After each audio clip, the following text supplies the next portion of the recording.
آج کی ویڈیو تاجدار کائنات حضرت محمد مصطفیٰ صلی اللہ علیہ وآلہ وسلم کی 10 اہم وصیتوں پر مبنی ہے۔ حضور صلی اللہ علیہ وسلم کی 10 اہم وصیتیں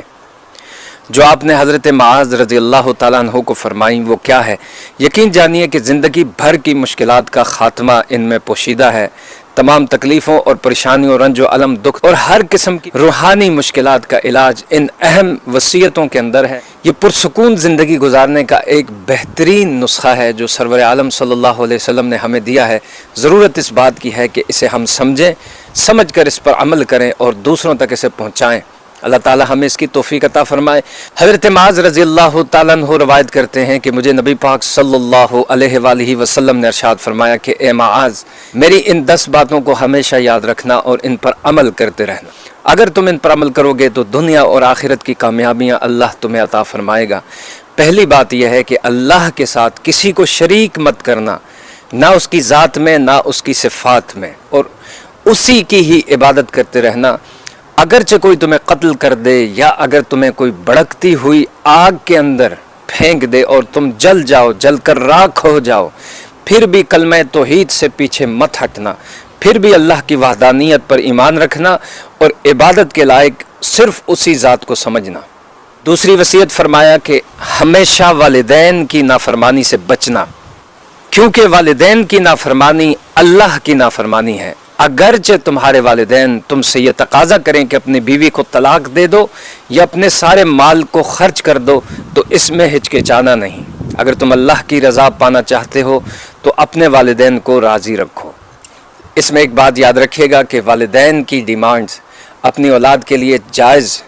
ڈیمانڈز ہوں، جائز تقاضے ہوں جو اولاد پوری کر سکے۔ ایسا بوجھ والدین کو بھی اپنی اولاد پر نہیں ڈالنا چاہیے کہ جسے وہ اٹھانے کی سکت نہ رکھتے ہوں اور جس کی وجہ سے وہ آزمائشوں اور پریشانیوں کا شکار ہو جائیں۔ بہرحال نیک اولاد وہی ہے کہ جو اپنے ماں باپ کو راضی رکھے، خوش رکھے، ٹھیک ہے جی۔ اگر والدین اپنی اولاد کو کہیں کہ شرک کو اپنا لو، یہ بات ان کی تسلیم وہ نہ کرے، اور خلاف شرع کوئی بھی کام والدین اگر کرنے کا حکم دیتے ہیں تو اولاد کے لیے ضروری نہیں ہے کہ ان کے اوپر عمل کرے، لیکن اس کے علاوہ جو جائز باتیں ہیں اور جو جائز تقاضے ہیں، ان کی خدمت ہے، ان کی خبرگیری ہے، ان کے حقوق کو پورا کرنا ہے، اگر اس میں نافرمانی اور سستی ہوگی تو یہ اللہ کے غضب اور اس کے عذاب کا سبب بنے گی۔ تیسری، حضور نے فرمایا کہ ہمیشہ فرض نماز کو کبھی مت چھوڑنا، اور یاد رکھنا کہ جو شخص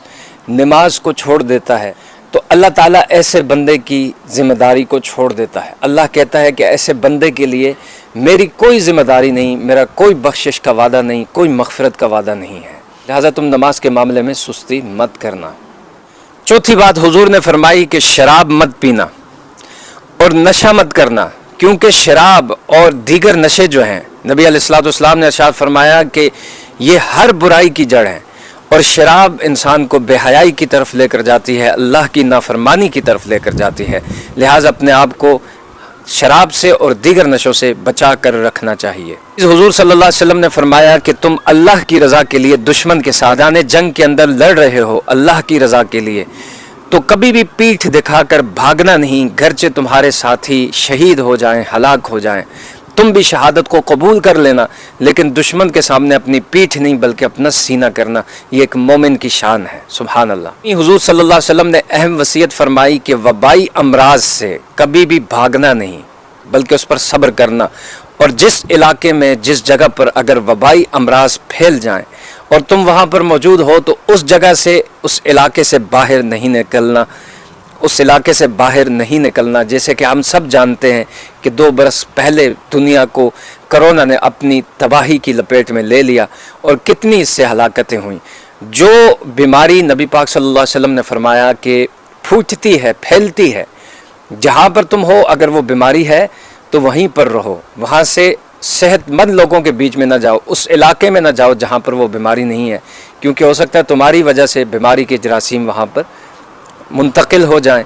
تو حضور صلی اللہ علیہ وسلم نے فرمایا اگر تم صبر کرو گے طاعون جیسی بیماری اور وبائی امراض کے اوپر اور اسی علاقے میں رہو گے، اگر موت آ گئی تو شہادت کی موت ہوگی، سبحان اللہ، اور اگر صحت مل گئی تو اللہ تعالیٰ بڑا غفور الرحیم ہے، کہ ایک بیمار شخص جب اپنی بیماری گزار لیتا ہے تو وہ سارے گناہوں سے پاک ہو جاتا ہے، سبحان اللہ۔